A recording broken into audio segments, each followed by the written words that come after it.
భగవాన్ రమణులు ఆశ్రమంలో ఉన్న రోజుల్లో ఆ ప్రాణులు కూడా బ్రహ్మతేజస్సు కలిగిన వారిని అంతగా అభిమానించి అంత భక్తితో సేవిస్తాయి. ఎక్కడి నుంచో తీసుకొచ్చి ఇచ్చారండి ఒక ఆవుని రమణ మహర్షికి. ఇస్తే ఆయన దానికి మహాలక్ష్మి అని పేరు పెట్టుకున్నారు. ఆ ఆవు ప్రతిరోజు పలుపు విప్పగానే అది ఎంతమంది కూర్చుని ఉండనివ్వండి, ఆయన కూర్చునేటటువంటి ఒక గది ఉండేది. అందులోకి వచ్చి మహర్షికి ప్రదక్షిణం చేసి ఆయన పెట్టినటువంటి ఒక అరటిపండు తిని అని వెళ్ళిపోయేది. రోజు ప్రదక్షిణం చేసేది.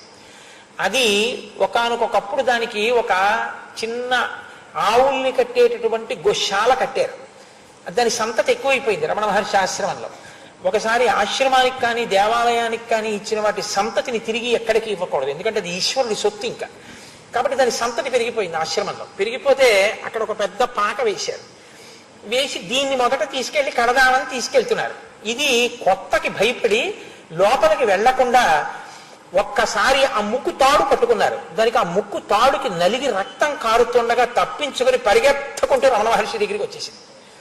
వచ్చేస్తే లోపలికి వచ్చి పట్టుకుంటున్నారు. ఆయన అన్నారు, ఆగండి ఆగండి ఆగండి ఆగండి. ఎందుకు అలా పట్టుకుంటారు దాన్ని? అది ఏదో బాధపడుతోంది, ఏదో చెప్పాలనుకుంటోంది, ఆగండి అన్నారు.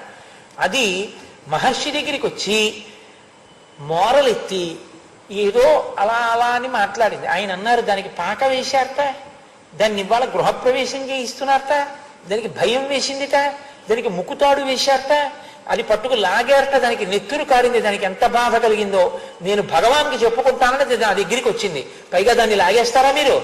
అమ్మా మహాలక్ష్మి, ఏం చేయరు నాన్న, నీకు ఇల్లు కట్టారు, వెళ్ళి అక్కడ ఉండు, నేను వస్తానే అన్నారు. అంతే, వెళ్ళిపోయింది తలాడించి.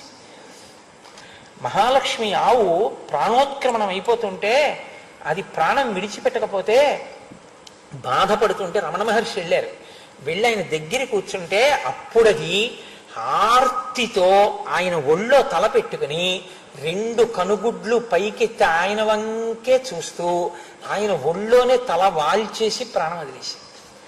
ఒక మహాత్ముడు కించిత్ కర్మ మిగిలిపోయి ఆవు రూపంలో వచ్చాడు కాబట్టి దీన్ని ఇలా విడిచిపెట్టవద్దు అని ఒక సన్యాసిని ఏ క్రమంతో భూస్థాపితం చేస్తారో అలా భూస్థాపితం చేశారు. ఇప్పటికీ మీరు భగవాన్ రమణుల ఆశ్రమానికి వెడితే ఆశ్రమంలో ధ్యాన మందిరానికి వెనకాల కంటే భోజనశాల పక్కన మీరు చూస్తే మహాలక్ష్మి ది కౌ అని బోర్డు ఉండి ఒక సమాధి కనపడుతుంది.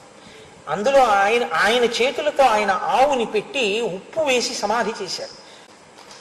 యథార్థంగా ఎప్పుడో కాదండి, ఈ మధ్య కాలంలో భగవాన్ రమణులంటే మహానుభావుడు మొన్నటి వరకు ఉన్నవారే కదా, 4-5 దశాబ్దాల క్రితం వరకు. వారి సమక్షంలో సమస్త ప్రాణులు అలాగే ఉండేవి. బ్రహ్మజ్ఞానులే, వాళ్ళ వైభవమే. వాళ్ళ కోసం ప్రాణులు అలా వెంపర్లాడతాయి.